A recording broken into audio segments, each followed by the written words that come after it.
आउज़ुबिल्लाहिमिनश्शैतानिर्रजीम बिस्मिल्लाहिर्रहमानिर्रहीम। अस्सलाम वालेकुम व्यूअर्स, मैं हूं आपका अपना Salman Mujahid Baloch, advocate high court वसावी कैमन है जी। नताशा केस के हवाले से, सानाई कारसाज के केस के हवाले से एक बड़ी डेवलपमेंट सामने आई है, एक बड़ी ब्रेकिंग न्यूज़ सामने आई है जो आने वाले दिनों में आप तक पहुंच जाएगी, आप तक आ जाएगी। मुझे मेरे सोर्सेज ने, मेरे ज़राए ने कंफर्म किया है कि जो नताशा का जो ट्रायल होगा वो इनसाइड ट्रायल होगा, यानी इनसाइड जेल में उसका ट्रायल होगा, उसको कोर्ट पेश नहीं किया जाएगा। ये जब होता है मामला, जब मामला बहुत हाई प्रोफाइल हो और उसका जो मुलजिम हो या मुलजिमा हो बहुत हाई प्रोफाइल हो और उसे सिटी कोर्ट में या दीगर कोर्ट में पेश करने में मसला हो, तो रूटीन में जो है ऐसा मामला नहीं होता। लेकिन एक्सेप्शनल केसेस में जो है ऐसा होता है कि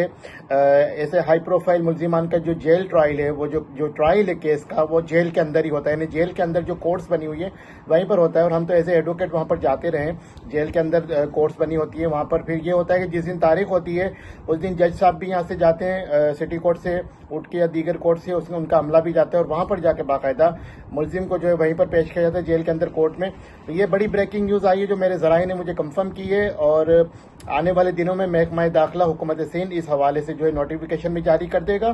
कि जो सानाई कारसाज की जो मुलजिमा है, जो कातिला है नताशा, उसका जो ट्रायल है, उसका जो केस चलेगा वो जेल के अंदर ही चलेगा। ये बड़ी ब्रेकिंग न्यूज़ थी, मैंने कहा आपको बता दूं। इसके अलावा आज जो है मैंने कहा था जैसे 5 सितंबर 2024 को मजिस्ट्रेट नंबर 11 डिस्ट्रिक्ट ईस्ट ने ये आयोग को पाबंद किया था कि हर हाल में आपने इंटरिम चालान यानी जमनी चालान केस का जमा कराना है। तो आज इन्वेस्टिगेशन ऑफिसर ने जमनी चालान जमा करा दिया है कोर्ट में, और फाइनल चालान के लिए वैसे उसको 14 रोज की मुद्दत मिली हुई है, जमनी चालान जो है जमा करा दिया ये केस का, यानी कि अब जो है मजिस्ट्रेट उस पर कॉग्निजेंस लेके केस का ट्रायल शुरू किया जा सकता है। केस का ट्रायल जो है अब बिगिन हो सकता है, इनिशिएट हो सकता है। उसमें सबसे बड़ी जो बात जो की गई है वो ये की गई है, जो मुलजिमा का जो बरतानवी लाइसेंस है जिसकी कॉपी पेश की गई, वो जो है वो पाकिस्तान में काबिल कबूल नहीं है। और जो अगर आपको किसी और कंट्री में जाके अपना गाड़ी चलाना है तो उसके लिए आपको इंटरनेशनल ड्राइविंग लाइसेंस दरकार होता है। अगर हम पाकिस्तान में और पाकिस्तानी लाइसेंस हमारे पास है और हम यूके में जाते हैं, यूरोप जाते हैं, अमेरिका जाते हैं या किसी भी कंट्री में जाते हैं और वहां जाके ड्राइविंग करना चाहते हैं, तो पाकिस्तान से हम अपना इंटरनेशनल लाइसेंस बनवा के जाते हैं ताकि आगे जाके हमें दीगर कंट्री में जाके हमें कोई मुसीबत ना हो। तो ये पुलिस ने अपने चालान में लिखा है कि इसी वजह से, क्योंकि मुलजिमा जो है बगैर ड्राइविंग लाइसेंस के, वैलिड ड्राइविंग लाइसेंस के, पाकिस्तानी ड्राइविंग लाइसेंस उसके पास नहीं था, वो गाड़ी चला रही थी, इसलिए जो है सेक्शन 322 का उसमें इजाफा किया गया है और मजीद उसमें सेक्शन ऐड किए जाएंगे फाइनल चालान में। इसी हवाले से चालान में यह भी लिखा है कि मुलजिमा कातिला का जो शोहर है दानिश इकबाल, उसको जो है ये पाबंद किया गया कि आप जो है मुलजिमा का ड्राइविंग लाइसेंस पेश करें, आप गाड़ी के कागजात पेश करें, आप जो है दीगर दस्तावेजात उसके मेडिकल जो रिपोर्ट्स हैं वो पेश करें। लेकिन दानिश ने मुलजिमा कातिला नताशा की कोई भी कागजात जो है ना गाड़ी का ड्राइविंग लाइसेंस, ना गाड़ी के कागजात, ना उसकी कोई पुरानी मेडिकल रिपोर्ट्स पेश की। जैसे कि उसके वकील ने दावा किया था वो साइकेट्रिक पेशेंट है, वो साइको है, उसका इलाज चलता रहा आगा खान से। इस हवाले से कोई भी वो रिपोर्ट पेश नहीं की उसने आयोग को, इन्वेस्टिगेशन ऑफिसर को, दानिश ने। इसी वजह से जो है इसमें मजीद सेक्शन का भी इजाफा किया जा सकता है। इसके अलावा मैं आपको बताऊं कि मुलजिम दानिश, जिसने लास्ट वीक जो है सिंध हाई कोर्ट से इसी केस में, इसी मुकदमे में प्रोटेक्टिव बेल हासिल की थी, हिफाजती जमानत हासिल की थी और ये कहा था मुझे मुत्तलिका कोर्ट में सरेंडर करना है, जाके अपने आप को कानून के हवाले करना है। तो 2 रोज कबल उसने जो है वो डिस्ट्रिक्ट एंड सेशन जज कराची ईस्ट से की अदालत से उसने बेल बिफोर अरेस्ट यानी कि जमानत कबल गिरफ्तारी हासिल कर ली है। और उसको जो है अदालत ने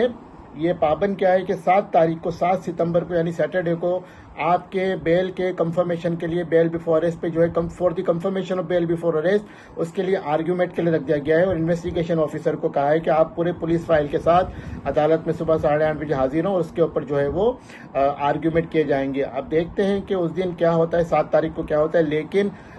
मुलजिम दानिश ने जो है वो सिटी कोर्ट में डिस्ट्रिक्ट एंड सेशन जज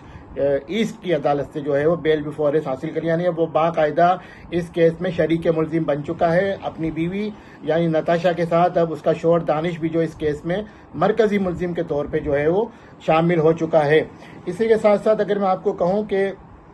हमने देखा होगा कि हमने सोशल मीडिया पे हमने और दीगर लोगों ने ये इस आवाज़ को उठाया, इस बात को उठाया कि मुलजिमा को जो है वीवीआईपी सहूलियत जो है वो कातिला को, नताशा को जेल में दी जा रही हैं, वहाँ के जो डीआईजी की तरफ से, वहाँ के सुप्रीडेंट की तरफ से, खवातीन जेल की। उसके बाद आपने देखा जो सोशल मीडिया पर इतना हाइप क्रिएट हुआ, तो इसके बाद आपने देखा होगा कि जो डीआईजी शीबा शाह है, जो वुमेन जेल की सिंध की, उन्होंने जो है 2 प्रोग्राम किए, एक यूट्यूबर के साथ प्रोग्राम किया और ये दिखाया कि नताशा जो है वो एक कॉमन बैरिक में रह रही है, आम सी खवातीन कैदियों के साथ रह रही है, उसको वही सहूलियत हासिल है जो आम कैदियों को,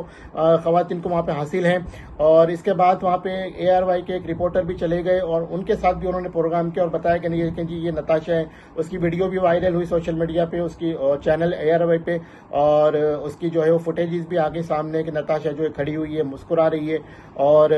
एक आम सी बैरिक है जहाँ पे उसको खड़ा किया गया। लेकिन ये आई वॉश है, ये जो है लोगों की आंखों में धूल झोंकने के लिए मामला कराया गया। हालांकि पहले कभी ऐसा नहीं हुआ कि किसी कैदी के हवाले से जो है वो मीडिया को जेल में बुला के ये वजाहतें पेश की गई हो डीआईजी वुमेन शबिया शाह की तरफ से या सुप्रीम जेल की तरफ से कि जी देखिए हमने इस कैदी को कोई ऐसी खास सहूलत नहीं दी, उसको सारी सहूलतें हासिल हैं। जराए यही बताते हैं, जेल के अंदर के जराए ये बताते हैं उसको सारी सहूलतें हासिल हैं, वो रात को अपने घर भी जाती है, उसको अलग कमरा दिया गया है, सारी सहूलतें जिसका हम जिक्र कर चुके हैं उसको हासिल है। तो अब इन बातों से कुछ नहीं होता। मैडम सबिया शाह डीआईजी वुमेन, और आप जितने भी मुख्तलिफ चैनल पे चला लें, और ARY तो वो चैनल है जिसने शुरू में जो है अपनी इंतजामिया को कह दिया था उसके ऑनर ने कि नताशा केस के हवाले से कोई भी खबर नहीं चलाई जाएगी। इसी तरह से एक्सप्रेस के हवाले से भी खबर आई थी कि एक्सप्रेस के ऑनर ने भी कहा कि नताशा केस के हवाले से, साना कारसाज के हवाले से कोई खबर नहीं चलाई जाएगी। तो मैं समझता हूँ कि अब ये सोशल मीडिया का ज़माना है, मीडिया का ज़माना है, इंटरनेट का ज़माना है, ये बातें अब छुप नहीं सकती। इसी के साथ अपने सलमान मुजाहिद बलोच एडवोकेट को इजाज़त दीजिए। मजीद अपडेट के साथ आपके सामने हाजिर होंगे। अल्लाह हाफिज़।